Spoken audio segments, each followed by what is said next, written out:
Hello everyone. आज के इस वीडियो में हम सेट इंटरफेस के बारे में पढ़ेंगे। मतलब सेट इंटरफेस और उससे रिलेटेड जितने भी इंटरफेसेस या क्लासेस हैं उन सारी चीज़ों को हम आज के इस वीडियो में कवर करेंगे। इसके पिछले वाले वीडियो में हमने लिस्ट इंटरफेस को कम्प्लीटली एक सिंगल वीडियो में देखा था। तो जिन लोगों ने भी मेरा पिछला वाला वीडियो अभी तक नहीं देखा है, आई विल रिकमेंड कि सबसे पहले आपको मेरा पिछला वाला वीडियो देखना चाहिए।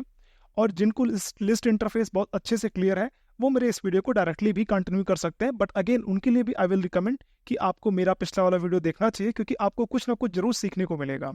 बिना टाइम वेस्ट किए हम सेट इंटरफेस को स्टार्ट करते हैं। देखिए, सेट इंटरफेस की जब भी हम बात करेंगे, मतलब हम सेट इंटरफेस का तो ऑब्जेक्ट बनाएंगे नहीं अपने डेटा को स्टोर करने के लिए। जब भी हम ऑब्जेक्ट बनाएंगे तो जो भी सेट इंटरफेस को इंप्लीमेंट करने वाली क्लासेस हैं उन्हीं में से किसी एक क्लास का हम ऑब्जेक्ट बना रहे होंगे, राइट। तो अब हम वो सारी की सारी कौन कौन सी क्लासेस हैं, कौन कौन से इंटरफेसेस हैं जो सेट इंटरफेस के अंतर्गत आते हैं, उसको हम एक बार देख लेते हैं। उसके लिए हम चलते हैं अपने कलेक्शन इंटरफेस के हायरार्की पे। ठीक है, यहाँ पे देखिए। ये जो आपको दिख रहा है सेट इंटरफेस, इसी को हम आज के इस वीडियो में कवर करेंगे। मतलब सेट इंटरफेस आपका कलेक्शन इंटरफेस का ही एक चाइल्ड इंटरफेस है। मतलब सेट इंटरफेस आपका कलेक्शन इंटरफेस को ही एक्सटेंड करके बना हुआ है। अब इस सेट इंटरफेस को डायरेक्ट इंप्लीमेंट करने वाले दो क्लासेस हैं, hash set, linked hash set. और उसके अलावा एक और आपका इंटरफेस है सॉर्टेड सेट इंटरफेस, जो आपका सेट इंटरफेस को एक्सटेंड किया हुआ है।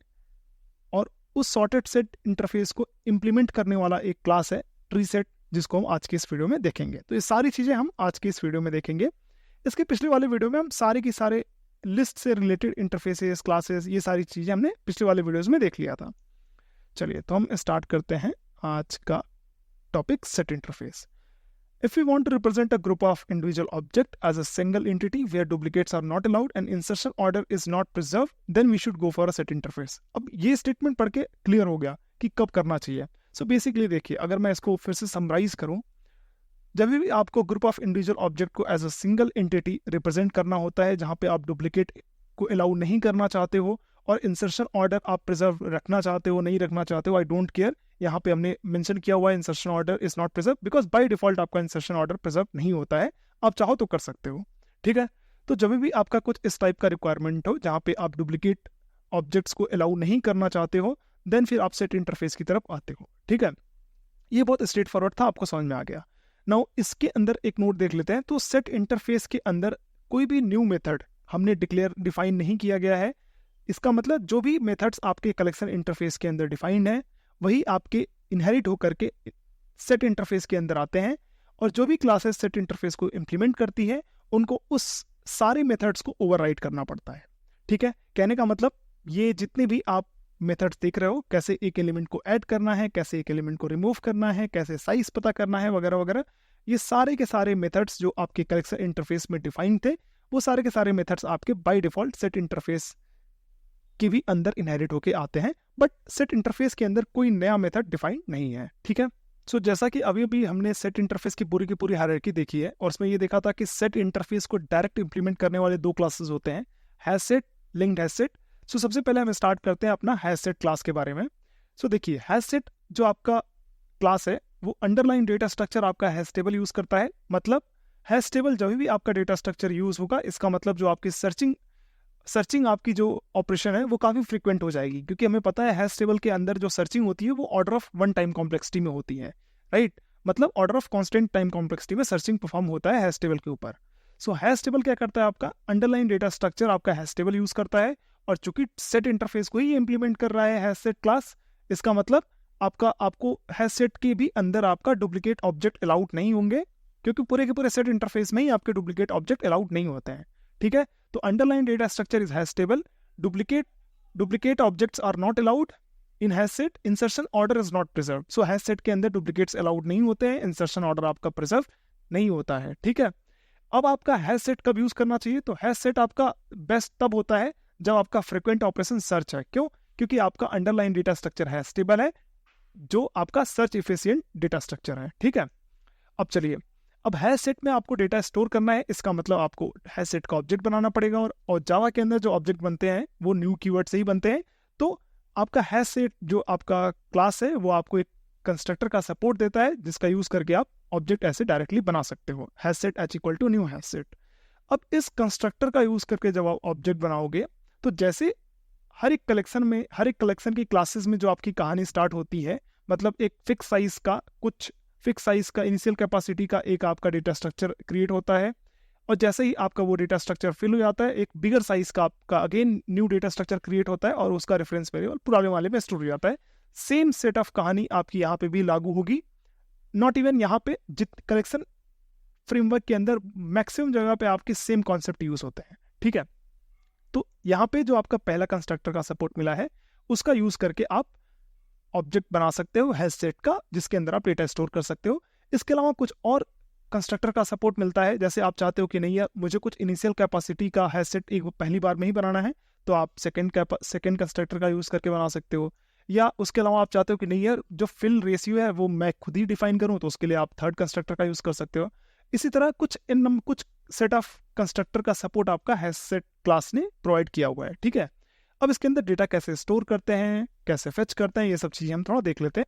सो इसके लिए चलते हैं अपने इंटेलिजे पे, और इंटेलिजे पे हम बनाते हैं एक सेट इंटरफेस जिसमें आपका हैश सेट, ठीक है, न्यू हैश सेट।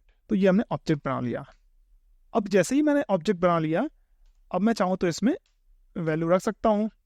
मैंने ऐड कर दिया। अब ये ऐड मेथड कहाँ से आया? ऐड मेथड आपका कलेक्शन इंटरफेस के अंदर था। अब ये कलेक्शन इंटरफेस को सेट इंटरफेस ने क्या किया था, एक्सटेंड किया था, और सेट इंटरफेस को आपका हैश सेट क्लास ने आपका इंप्लीमेंट किया था। इसलिए ऐड मेथड का जो इम्प्लीमेंटेशन होगा वो हैश सेट वालों ने प्रोवाइड किया होगा, ठीक है। अब यहाँ पे आप किसी ऑब्जेक्ट को ऐड कर सकते हो। लेट सपोज यहाँ पे दीपक मैंने ऐड कर दिया, और यहाँ पे आप और भी चाहो तो ऐड कर सकते हो। Let suppose 10। आप हेट्रोजीनियस ऑब्जेक्ट भी स्टोर कर सकते हो। सिमिलर टाइप का ऑब्जेक्ट स्टोर करो ऐसा कोई जरूरी नहीं है, आप डिफरेंट टाइप का भी ऑब्जेक्ट स्टोर हैश सेट के अंदर कर सकते हो, ठीक है। बट आप डुप्लीकेट नहीं कर सकते। हैश सेट डॉट ऐड 20, जैसे आप ये करोगे, आप इसको जैसे प्रिंट कराओगे तो आपका ये प्रिंट कर देगा, ठीक है। अब इसको रन करा के देख लेते हैं। देखिए 2010 दीपक, आई थिंक ये प्रिंट हो गया, ठीक है। देखिए आप यहाँ पे इंसर्शन ऑर्डर प्रिजर्व नहीं है। जिस ऑर्डर में हमने इंसर्ट किया था उसी ऑर्डर में ये प्रिंट नहीं किया है, ठीक है। अगर आप चाहते हो कि नहीं यार मुझे डुप्लीकेट स्टोर कराना है, तो आपका ये फेल कर देगा। अगर आप करते हो ऐड 20, तो ये आप स्टोर नहीं करा सकते। डुप्लीकेट्स आप अलाउड नहीं है स्टोर कराना, ठीक है। तो यहाँ पे आपने 2 बार 2020 किया है, बट ये स्टोर आपका एक ही बार किया है, ठीक है। तो आपका इंसर्शन यहाँ पे अलाउड, डुप्लीकेट इंसर्शन आपका अलाउड नहीं होता है। इतना समझ में आया? चलिए, note, not need to remember exact capacity and all, it's just for understanding. Create an empty hash set object with default initial capacity 16 and default fill ratio is 0.75. Fill ratio is also known as a load factor. देखिए ये सब note आपको ज़्यादा ध्यान रखने की जरूरत है नहीं, राइट। इसको मैंने बहुत अच्छे से पिछले वाले वीडियो में एक्सप्लेन किया था। सेम कॉन्सेप्ट आपका हर एक क्लासेस में सिमिलर ही होता है, तो आप इसको थोड़ा इग्नोर कर सकते हो, ठीक है। जस्ट फॉर इन्फॉर्मेशन के लिए मैंने यहाँ पे नोट में लिख दिया है। तो हैश सेट आपको समझ में आया। Underline data structure hash table use करता है। कब हमें यूज करना चाहिए? जब आपका फ्रिक्वेंट ऑपरेशन सर्च हो, ठीक है। अब चलते हैं अपने नेक्स्ट क्लास पे, जो कि आपका लिंक्ड हैश सेट है। सो देखिए, जो लिंक्ड हैश सेट है वो आपका अंडरलाइन डेटा स्ट्रक्चर आपका कॉम्बिनेशन ऑफ लिंक लिस्ट और हैश टेबल दोनों यूज करता है। और यहाँ पे भी आपका जो सर्चिंग होती है वो काफ़ी फास्ट होती है, order of one time complexity में ही ऑलमोस्ट होती है, ठीक है। और यहाँ पे भी क्या है, डुप्लीकेट्स आपका अलाउड नहीं होता है, क्योंकि आप ये भी लिंक्ड हैश सेट भी आपका सेट इंटरफेस को ही इंप्लीमेंट कर रहा है। यहाँ पे आपका जो ऑर्डर होता है वो प्रिजर्व होता है। बस केवल आपका लिंक्ड हैश सेट और हैश सेट में डिफरेंस इतना होता है कि अंडरलाइन डेटा स्ट्रक्चर जो आपका लिंक्ड हैश सेट में यूज होता है वो आपका link list plus hash table use होता है, जबकि हैश सेट के अंदर आपका केवल हैश टेबल होता है, और वहां पे आपका इंसर्शन ऑर्डर प्रिजर्व नहीं होता है हैश सेट के अंदर, जबकि लिंक्ड हैश सेट के अंदर इंसर्शन ऑर्डर प्रिजर्व होता है, ठीक है। तो एक बार देख लेते हैं। The underline data structure is a combination of link list and hash table. Here duplicates are not allowed, same as hash set, but insertion order is preserved. अब आपका क्वेश्चन ये उठेगा कि यार जब दोनों हैश सेट और लिंक्ड हैश सेट में हमें फ्रीक्वेंट ऑपरेशन अगर हम सर्च करते हैं तो हमें काफ़ी इफिशियंटली हम सर्च कर पाएंगे, तो कब हमें किधर जाना चाहिए? तो देखिए, आइडियली अगर आप चाहते हो कि इंसर्शन ऑर्डर मुझे मेंटेन करना है, देन आप लिंक्ड हैश सेट की तरफ आ सकते हो। अदरवाइज आप आई विल रिकमेंड कि आपको हैश सेट की तरफ जाना चाहिए। क्यों? क्योंकि हैश सेट आपका लिंक्ड हैश सेट से परफॉर्मेंस वाइज थोड़ा सा बेटर है। हालांकि ऑर्डर आपका जो सर्चिंग का जो ऑर्डर है वो अगेन यहाँ पे ऑर्डर ऑफ कांस्टेंट टाइम ही है, दोनों में, हैश सेट में भी लिंक्ड हैश सेट में भी। बट अगेन अगर दोनों को आप कंपेयर करोगे तो आपका हैश सेट काफी बेटर परफॉर्म करता है compare to linked hash set. ठीक है, इतना समझना है। अब लिंक्ड हैश सेट को में डेटा को स्टोर करने के लिए डेफिनेटली आपको इसका ऑब्जेक्ट बनाना पड़ेगा। इसका ऑब्जेक्ट बनाने के लिए आपको इस कंस्ट्रक्टर का सपोर्ट मिलता है, और यहाँ पे एक ही कंस्ट्रक्टर होता है, लिंक्ड हैश सेट। ठीक है, तो इसमें अब देख लेते हैं। अगर यहाँ पे आप चाहो तो इसका ऑब्जेक्ट बना सकते हो, लिंक्ड हैश सेट। ठीक है, अब यहाँ पे देखिए, जब हमने हैश सेट का ऑब्जेक्ट बनाया था तो यहाँ पे इंसर्शन ऑर्डर प्रिजर्व नहीं था, बट अब हमने लिंक्ड हैश सेट का ऑब्जेक्ट बनाया तो यहाँ पे इंसर्शन ऑर्डर प्रिजर्व होना चाहिए। हम हालांकि मैंने नाम अभी भी हैश सेट रखा है, बट क्या फर्क पड़ता है नाम से, राइट। अब इसको हम रन कराते हैं, तो यहाँ पे इंसर्शन ऑर्डर प्रिजर्व होना चाहिए, दीपक 1020। देख लिया आपने, तो linked hash set I think clear हो गया होगा। अब हम थोड़ा नोट देख लेते हैं। So linked hash set commonly used for implementing cache application where insertion order must be preserve and duplicates are not allowed. It's same as hash set, only difference is insertion order is preserved here, while in hash set insertion order is not preserved. I think इतना clear हो गया होगा कब हमें linked hash set की तरफ जाना चाहिए, कब हमें हैश सेट की तरफ जाना चाहिए। ठीक है, सो चलिए अब हम देख लेते हैं सॉर्टेड सेट इंटरफेस, जो कि आपका सेट इंटरफेस का ही चाइल्ड इंटरफेस है, बोले तो सेट इंटरफेस को एक्सटेंड करता है। और सॉर्टेड सेट इंटरफेस को इंप्लीमेंट करने वाली ट्री सेट क्लास के बारे में देखते हैं। तो जैसा कि नाम से ही समझ में आ रहा है, सॉर्टेड सेट मतलब कुछ सॉर्टिंग से रिलेटेड चीजें या सॉर्टिंग से रिलेटेड जो मेथड्स होंगे वो इस सॉर्टेड सेट इंटरफेस में डिफाइंड होंगे, राइट। तो अगर जैसे मैं बात करूं कि सेट इंटरफेस को इंप्लीमेंट करने वाले जो दो डायरेक्ट क्लासेस थे, हैश सेट और लिंक्ड हैश सेट में हमें पता है कि जो इंसर्शन ऑर्डर था वो आपका प्रिजर्व नहीं था, जबकि लिंक्ड हैश सेट में आपका जो इंसर्शन ऑर्डर था वो प्रिजर्व था। अब ये सॉर्टेड सेट में होता क्या है, जितनी भी चीजें आपके सेट इंटरफेस में थी वो सारी की सारी चीजें इनहेरिट होके तो आएंगी ही, क्योंकि आपका उसका चाइल्ड इंटरफेस है। बट उसके अलावा यहाँ पे होता क्या है कि जो इंसर्शन ऑर्डर है वो किसी सॉर्टिंग एल्गोरिथम के बेसिस पे आपका इंसर्शन ऑर्डर जो आपका डिसाइड होता है। ठीक है, तो एक बार सॉर्टेड सेट इंटरफेस को देख लेते हैं। It is a child interface of set if we want to represent a group of unique object where duplicates are not allowed and all object must be inserting according to some sorting order, then we should go for a sorted set interface. That sorting order can be either default natural sorting order और customized sorting order. So देखिए, हमें पता है जब भी हमें duplicates elements को allow नहीं करना है, देन इसका मतलब है सेट इंटरफेस की तरफ आना है। अब अगर सेट इंटरफेस की तरफ आना है, इंसर्शन ऑर्डर आपको प्रिजर्व रखना है तो आपको लिंक्ड हैश सेट की तरफ जाना है। इंसर्शन ऑर्डर अगर आपको प्रिजर्व नहीं रखना है तो आप हैश सेट की तरफ जा सकते हो। अगर आपको इंसर्शन ऑर्डर किसी सॉर्टिंग मैकेनिज्म के बेसिस पे चाहिए, देन आपको सॉर्टेड सेट इंटरफेस की तरफ आना पड़ेगा। मतलब सॉर्टेड सेट इंटरफेस का तो आप ऑब्जेक्ट बनाओगे नहीं, जो भी उसको इंप्लीमेंट करने वाली क्लासेस हैं, अभी के लिए केवल ट्री सेट है, मे बी फ्यूचर कोई और भी क्लास आ जाए, बट जो भी उसको इंप्लीमेंट करने वाली क्लासेस है आप उसी को ऑब्जेक्ट बनाओगे और वहाँ पे अपने डेटा को स्टोर करोगे। आप कब सॉर्टेड सेट इंटरफेस की तरफ आओगे, जब आपको इंसर्शन ऑर्डर किसी सॉर्टिंग लॉजिक के बेसिस पे चाहिए। ठीक है, अब देखिए, अब सॉर्टिंग लॉजिक जो होता है वो दो टाइप का होता है। एक जो आपको by default natural sorting order मिलता है, असेंडिंग या डिसेंडिंग ऑर्डर जो भी आप सुनते हो, ठीक है। उसके अलावा आप सॉर्टिंग ऑर्डर खुद से भी डिफाइन कर सकते हो, राइट। जैसे फॉर एग्जांपल मैं बोलूं, अगर 1 और 2 को कंपेयर कराना है तो आप कंपेयर कर सकते हो, राइट, क्योंकि आपको पता है कि 1 और 2 बाय डिफॉल्ट कंपेयर अगर हम कराओगे तो आप बोलोगे कि 2 आपका 1 से ग्रेटर है। बट अगर मैं बोलूं कि यार दीपक और 2 को कंपेयर कराओ, अब आप कैसे कंपेयर कराओगे, दोनों तो अलग अलग डेटा टाइप्स हैं, तो इनको आप कंपेयर नहीं करा सकते by default natural sorting order के थ्रू। तो इसको कंपैरिजन अगर आपको कराना है तो आपको अपना खुद का सॉर्टिंग कस्टमाइज लॉजिक लिखना पड़ेगा। ठीक है, इतना क्लियर हो गया। चलिए, तो जैसा कि मैंने बताया कि सॉर्टेड सेट इंटरफेस के अंदर कुछ सेट ऑफ मेथड्स को डिफाइन किया गया है जो कि सॉर्टिंग रिलेटेड है। तो majorly total 6 set of methods को डिफाइन किया गया है सॉर्टेड सेट इंटरफेस के अंदर। उसको हम एक बार करके एक एक करके देख लेते हैं।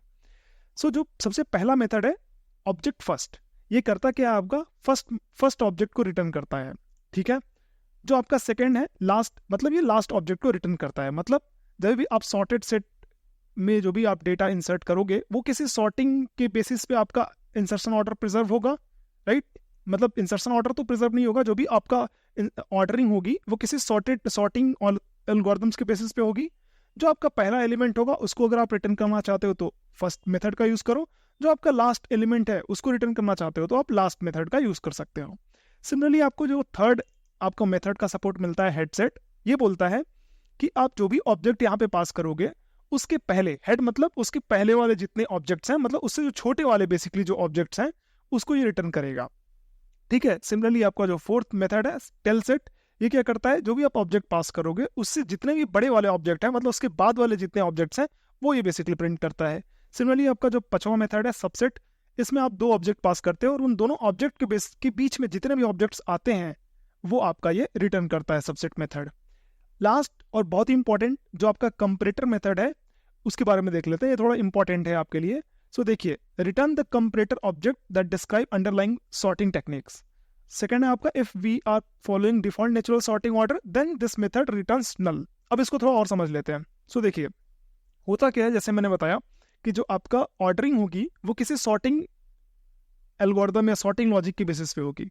तो अगर आप कोई सॉर्टिंग लॉजिक नहीं देते हो, अपना खुद का कस्टमाइज सॉर्टिंग लॉजिक नहीं देते हो, तो होता क्या है कि by default natural sorting order आपका एप्लीकेबल होता है और उस केस में ये जो कंपैरेटर मेथड है वो आपका नल रिटर्न करता है। अदरवाइज ये कंपैरेटर मेथड जो है, जो भी आप कस्टमाइज सॉर्टिंग का जो लॉजिक आपने किसी क्लास के अंदर लिखा होगा उसका ये ऑब्जेक्ट रिटर्न करेगा। इतना समझ में आया? तो कहने का मतलब अगर आप चाहते हो कि आपका कस्टमाइज सॉर्टिंग लॉजिक आपका इंसर्शन, मतलब जो ऑर्डर आपका है इंसर्शन ऑर्डर, राइट, उस पर एप्लीकेबल हो, तो आपको यहाँ पे कंप्यूटर में अपने उस क्लास का ऑब्जेक्ट पास करना पड़ेगा। इतना क्लियर हुआ? अब इसको और थोड़ा डीप समझेंगे। अब चलते हैं नेक्स्ट,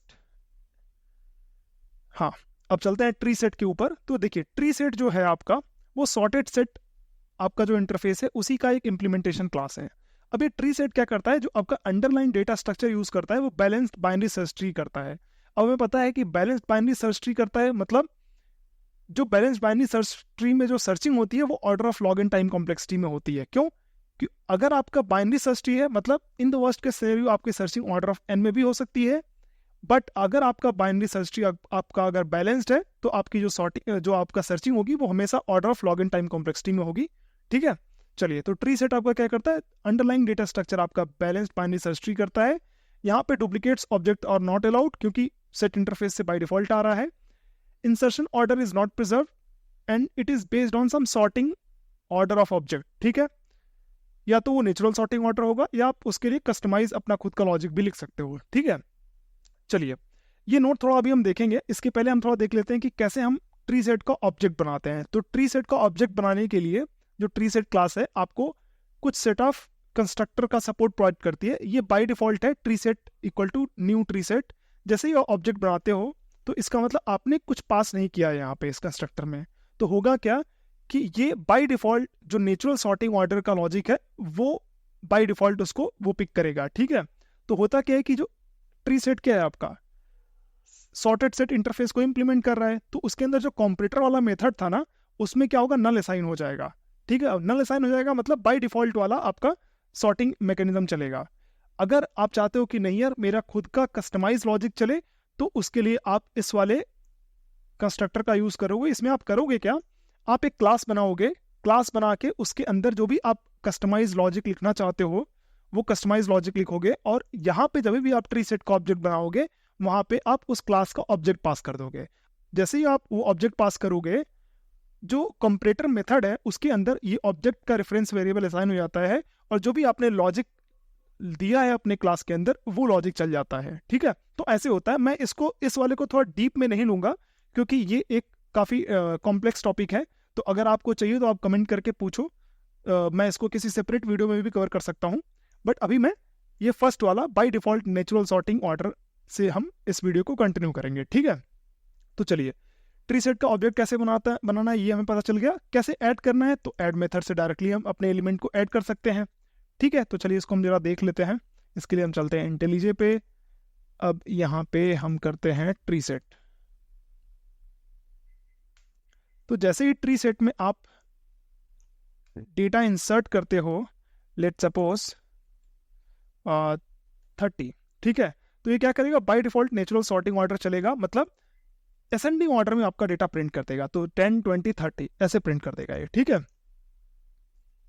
10, 20, 30। बट आप चाहते हो नहीं यार मुझे तो अपना खुद का लॉजिक मतलब खुद का कस्टमाइज सॉर्टिंग लॉजिक चलाना है, मतलब आप या तो डिसेंडिंग ऑर्डर में करना चाहते हो, तो बेसिकली यहाँ पे आप खुद का कस्टमाइज लॉजिक रन कराना चाहते हो, तो उसके लिए आपको अगेन अपना खुद का कस्टमाइज लॉजिक लिखना पड़ेगा और ट्री सेट बनाते टाइम पे आपको उस क्लास का ऑब्जेक्ट पास करना पड़ेगा। ठीक है, तो इतना समझ में, by default natural sorting order यहाँ पे रन हुई है और हमारा 10, 20, 30 ऐसे डेटा प्रिंट हो गया है। इतना समझ में आ गया? ठीक है, अब ये बताओ, अगर मैं 20 की जगह पे हेट्रोजीनियस डेटा इंसर्ट करूंगा लाइक दीपक, तो क्या ये चलेगा? डेफिनेटली नहीं चलेगा। क्यों? क्योंकि हमने तो अपना सॉर्टिंग लॉजिक दिया नहीं। अब सॉर्टिंग लॉजिक हमने अपना दिया नहीं, तो by default natural sorting order वो रन करेगा। और क्या 30 और दीपक को वो कंपेयर कर सकता है? वो एक दूसरे 30 और दीपक को कंपेयर कर सकता है? डेफिनेटली नहीं कर सकता बाय डिफॉल्ट। तो ये आपका फेल कर जाएगा, क्लास कास्ट एक्सेप्शन करके ये फेल कर जाएगा। देखिए क्लास कास्ट एक्सेप्शन, क्योंकि आपका integer can not be cast to the string, मतलब ये बेसिकली कंपेयर नहीं करा पा रहा, इसलिए कर दे रहा है। इसलिए बाय डिफॉल्ट ट्री सेट के अंदर आप हेट्रोजीनियस एलिमेंट्स को आप स्टोर नहीं करा सकते। ठीक है, चलिए अब हम देख लेते हैं ये इंपॉर्टेंट नोट, बहुत इंपॉर्टेंट है। So by default heterogeneous object are not allowed here. If we are trying to insert heterogeneous object, then we will get class cast exception because heterogeneous object can't be compared and sorted via default natural sorting order। ठीक है, तो basically हो क्या रहा है, आपका heterogeneous जब object आप स्टोर कराओगे तो वो बाय डिफॉल्ट जो आपका नेचुरल सॉर्टिंग ऑर्डर है, वो by default natural sorting order का यूज करके हेट्रोजीनियस ऑब्जेक्ट को कंपेयर नहीं करा पाएगा, इसलिए आपका क्लास कास्ट एक्सेप्शन आपको थ्रो करेगा। ठीक है, अगर आप चाहते हो कि नहीं यार मुझे हेट्रोजीनियस ऑब्जेक्ट को भी स्टोर कराना है, तो ये पॉसिबल हो सकता है। इस केस में आपको अपना खुद का कस्टमाइज सॉर्टिंग लॉजिक लिखना पड़ेगा, और कस्टमाइज सॉर्टिंग लॉजिक लिखना पड़ेगा, और उसके बाद आपको ये वाला कंस्ट्रक्टर यूज करके ऑब्जेक्ट बनाना पड़ेगा, एंड देन आप अपने डेटा को स्टोर कर सकते हो। ठीक है, इतना समझ में आया? इसको मैं थोड़ा कवर नहीं कर रहा हूँ इस वीडियो में, क्योंकि ये थोड़ा कॉम्प्लेक्स है। अगर आप चाहते हो कि इसको भी मैं कवर करूँ, तो आप कमेंट के थ्रू अपने क्वेश्चंस को पूछो, मैं इसको किसी सेपरेट वीडियो में कवर कर सकता हूँ। ठीक है, इतना समझ में आ गया? So we can define our own customized sorting by comparator object. तो बेसिकली होता क्या है कि आप कंपैरेटर क्लास को एक्सटेंड करके अपना खुद का कस्टमाइज लॉजिक देते हो, और उसका ऑब्जेक्ट आप इस ट्री सेट वाले कंस्ट्रक्टर में पास कर देते हो। ठीक है, अब चलो ये एग्जांपल देख लेते हैं। तो इसमें क्या किया, ट्री सेट का एक ऑब्जेक्ट क्रिएट किया, यहाँ पे by default natural sorting order चलेगी, मतलब डेटा को असेंडिंग ऑर्डर में प्रिंट करने की ये कोशिश करेगा। अब जैसे आपने सबसे पहले ए ऐड किया, फिर स्मॉल ए ऐड किया, बी ऐड किया, जेड ऐड किया, कोई दिक्कत नहीं है, यहाँ तक कोई दिक्कत नहीं था। जैसे ही आप इसमें एक इंटीजर ऐड करने जाओगे, डेफिनेटली इंटीजर और ए को तो कंपेयर करा नहीं पाएगा, राइट? बाय डिफॉल्ट जो आपका नेचुरल सॉर्टिंग ऑर्डर होगा वो कंपेयर नहीं करा पाएगा, और चूंकि कंपेयर नहीं करा पाएगा वो आपका क्लास कास्ट एक्सेप्शन थ्रो करेगा। ठीक है, सिमिलरली जैसे अगर आप नल असाइन करोगे, तो वो बेसिकली क्या करेगा, जब ऐसे ही कंपेयर करने जाएगा तो नल डॉट कंपेयर करेगा, तो वो नल पॉइंट एक्सेप्शन मारेगा, राइट? इसलिए आप नल भी यहाँ पे स्टोर नहीं कर सकते, और जैसे ही आप इसको प्रिंट करोगे, आपका ये बाय डिफॉल्ट असेंडिंग ऑर्डर में प्रिंट हो जाएगा, क्योंकि यहाँ पे नेचुरल सॉर्टिंग ऑर्डर एप्लीकेबल है। इतना क्लियर हो गया? ठीक है, अब थोड़ा देख लेते हैं नोट। सो देखिए बहुत स्ट्रेट फॉरवर्ड है, पूरे के पूरे सेट इंटरफेस को अगर मैं फिर से समराइज करूं, तो टोटल 3 क्लासेस हैं यहाँ पे, hash set, linked hash set और ट्री सेट। कब लिंक हैश सेट यूज करना है, कब आपका हैश सेट यूज करना है, कब ट्री सेट यूज करना है, बहुत स्ट्रेट फॉरवर्ड है। देखिए अगर आप चाहते हो कि अगर आप फर्स्ट ऑफ ऑल आप सेट कब यूज करोगे, सेट इंटरफेस, तो जब आप चाहते हो कि आपके पास डुप्लीकेट ऑब्जेक्ट को आप स्टोर नहीं करना चाहते हो, तो आप सेट इंटरफेस की तरफ आओगे। अब उसमें भी अगर आप चाहते हो कि नहीं यार मेरा फ्रिक्वेंट ऑपरेशन आपका सर्चिंग है, देन आपके पास 2 ऑप्शन बचता है, या तो आप लिंक्ड हैश सेट की तरफ जाओ या आप हैश सेट की तरफ आओ। कब लिंक्ड हैश सेट, कब हैश सेट, ये बहुत स्ट्रेट फॉरवर्ड है। अगर आपको इंसर्शन ऑर्डर प्रिजर्व करना है, देन आपको लिंक्ड हैश सेट की तरफ जाना है। अगर आपको इंसर्शन ऑर्डर प्रिजर्व नहीं करना है, देन आपको हैश सेट की तरफ जाना है। बहुत स्ट्रेट फॉरवर्ड है। ठीक है, ट्री सेट में क्या है, अगर आपको डुप्लीकेट अलाउ नहीं करना है, और उसके साथ में ही अगर आप चाहते हो कि किसी सॉर्टिंग एल्गोरिथम के बेसिस पे, किसी सॉर्टिंग लॉजिक के बेसिस पे मेरा डेटा इंसर्ट हो उस ऑर्डर में, देन फिर आप ट्री सेट की तरफ आ सकते हो। आई थिंक इतना क्लियर है, स्ट्रेट फॉरवर्ड है। चलिए अब नोट देख लेते हैं। If we have a unique data element and our frequent operation is searching, then hash set is best fit for this, as searching will be in order of 1। Correct, क्योंकि आपका hash set के अंदर आपका जो data structure use होता है वो hash table use करता है, और वहाँ पे searching order of 1 time complexity में होती है। If we want to store unique data elements and want to preserve the insertion order along with that, if our frequent operation is searching, then linked hash set is best fit for this, as searching will be order of 1. But hash set is faster than linked hash set, hence we can decide based on our insertion order. तो अगर मुझे insertion order चाहिए, then I will go for a linked hash set. अगर मुझे insertion order नहीं चाहिए, then मैं hash set की तरफ जाऊंगा, क्योंकि hash set आपका linked hash set से काफी better है performance wise. ठीक है. Last, if we have a unique data element and data we want to store based on some sorting order, then we can go for tree set. Hence searching will be order of log n time complexity here. क्योंकि tree set आपका जो underline data structure use करता है, आपका balance binary search tree use करता है, जो कि आपका searching order of log and time complexity में कंप्लीट होता है. आई थिंक इसके साथ ही पूरा का पूरा सेट इंटरफेस कंप्लीट हो गया है. सो अब मिलते हैं अपने नेक्स्ट वीडियो में. अगर आपको मेरा वीडियो पसंद आया हो तो आप मेरे चैनल को सब्सक्राइब कर लो और मेरे वीडियो को लाइक कर लो और बाकी लोगों के साथ में भी शेयर करो, ताकि हमें मोटिवेशन मिले और हम इस टाइप की और भी वीडियोस लेके आते रहें. Thank you.